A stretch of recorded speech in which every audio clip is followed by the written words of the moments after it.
কিন্তু ঠিক।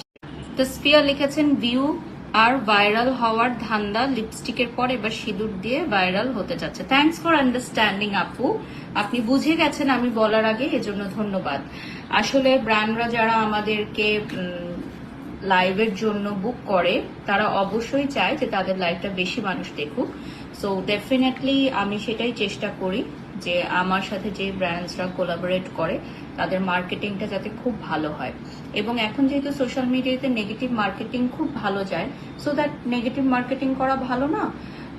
আমি সবসময় চিন্তা করি যে আমার মার্কেটিং বা আমার এই যে আপনারা যে ওয়ার্ডগুলো ইউজ করেন ভাইরাল বা এনিথিং লাইক দ্যাট, সো এগুলো থেকে যদি আমাদের ব্র্যান্ডসগুলোর অর্ডার আসে বা যদি অনেক মানুষের রিজিক তৈরি হয় তাহলে সেটাই ভালো না? সেটাই তো ভালো। কে কি আচ্ছা, আরিশা রহমান আপনি লিখেছেন যে আমি একটা ভিডিওতে বলেছি যে আমি নেল পলিশ পরি না কারণ আমি নামাজ পড়ি, তাহলে আজকে কিভাবে সিঁদুর দিলাম? আপু সিঁদুর পরে তো আমি জায়নামাজে নামাজ পড়তে বসিনি, রাইট? আমি তো এখানে নামাজ পড়তে বসিনি, আমি এখানে হিন্দু লুক লাইভ করতে বসেছি। সো আফটার দিস লাইভ আমি এই সিঁদুরটা রিমুভ করে ফেলবো, which is just a lipstick. So লাইফটাকে অনেক সিম্পল চিন্তা করবেন, লাইফটাকে যত কমপ্লিকেটেড করবেন আপনাদের জন্য বেঁচে থাকা ততটাই ডিফিকাল্ট। আজকের লাইভে আপনি কমেন্টস গুলো দেখেন যে আমরা বৈষম্য কিন্তু ঠিকই তৈরি করে রেখেছি, তাহলে আমাদের স্বাধীন বাংলাদেশের মিনিংটা আসলে কোথায় থাকছে?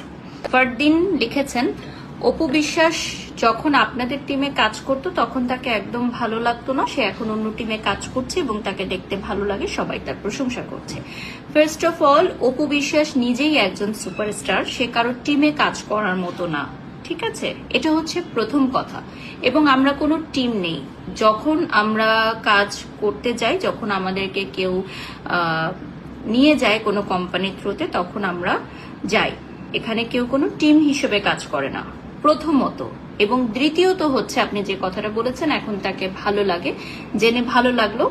সকল ভালো কাজেরই প্রশংসা করা উচিত, ঠিক আছে? সো মানুষের ভালো কাজের প্রশংসা করবেন। ধন্যবাদ।